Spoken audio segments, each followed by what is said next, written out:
പഹൽഗാമിലെ കൊടൂരതയ്ക്ക് ഉത്തരം പറയാതെ രക്ഷപ്പെടാൻ നോക്കുന്നവർക്ക് മുന്നിൽ നിശിതമായ ചോദ്യങ്ങൾ നമ്മൾ ഇന്നും ഉന്നയിക്കുകയാണ്. പാകിസ്ഥാൻ വീണ്ടും അതിൻ്റെ യഥാർത്ഥ മുഖം ലോകത്തിന് മുന്നിൽ വെച്ചിരിക്കുന്നു. ജലം അല്ലെങ്കിൽ ഇന്ത്യൻ രക്തം, ഇതാണ് പാകിസ്ഥാൻ്റെ മുൻ വിദേശകാര്യമന്ത്രി ബിലാവൽ ഭൂട്ടോയുടെ വെല്ലുവിളി. ഇത് ഇന്ത്യയെ നേരിട്ട് ഭീഷണിപ്പെടുത്തുന്ന കൃത്യമായ ആഹ്വാനമാണ്. പഹൽഗാമിലെ ഭീകരാക്രമണത്തിന് പിന്നാലെ പാകിസ്ഥാൻ ഇപ്പോൾ അന്താരാഷ്ട്ര അന്വേഷണം കൂടി ആവശ്യപ്പെടുന്നുണ്ട്. എന്ത് ധൈര്യത്തിലാണ് ഈ ഹുങ്ക് പാകിസ്ഥാൻ കാട്ടുന്നത് എന്നത് ശ്രദ്ധിക്കേണ്ടിയിരിക്കുന്നു. പ്രകോപിപ്പിച്ച് ഇന്ത്യയെ തെറ്റായ വഴികളിലൂടെ നടത്തി അന്താരാഷ്ട്ര രംഗത്ത് ദയ വാങ്ങിക്കൂട്ടി പതിവ് പോലെ നേട്ടം കൊയ്യാൻ അവർ ഇനിയും ശ്രമിക്കും.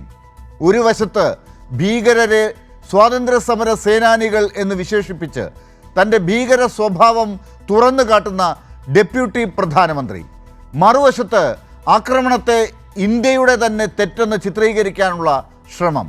ഇതിനു നേരെ ഇന്ത്യയുടെ പ്രതികരണം ഇപ്പോൾ എങ്ങനെയൊക്കെയാണ്?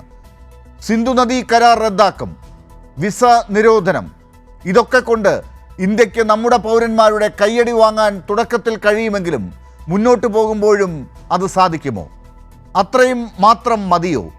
ഇന്ത്യയുടെ നടപടികൾ കൂടി വിലയിരുത്തി പോകേണ്ട സമയം തന്നെയാണിത്. എന്താണ് ഇന്ത്യയുടെ തിരിച്ചടി തന്ത്രങ്ങൾ? പഹൽഗാമിൽ ശരിക്കും എന്താണ് സംഭവിച്ചത്? എങ്ങനെ കഠിന സുരക്ഷയുടെ നടുവിലും മുന്നറിയിപ്പുകൾ ഉണ്ടായിരിക്കുകയും അത്തരമൊരു ഭീകരാക്രമണം നടന്നു? ആരോടൊക്കെ കണക്ക് ചോദിക്കണം? ഈ ദേശീയ സുരക്ഷാ വീഴ്ചയിൽ ആരെയാണ് ശിക്ഷിക്കേണ്ടത്? സർക്കാരിൻ്റെ കശ്മീർ നയം തെറ്റിയോ? കുതിർന്ന നിലപാടുകൾ സ്വീകരിക്കാതെ കഴമ്പുള്ള തീരുമാനങ്ങൾ ഉണ്ടാകുമോ?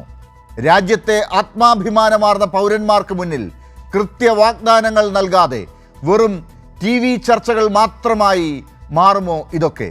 ചോരയ്ക്ക് പകരം വെള്ളം കൂടി മുട്ടിക്കുമോ? ഇതാണ് ന്യൂസ് ആൻഡ് വ്യൂസ് ഇന്ന് പരിശോധിക്കുന്നത്.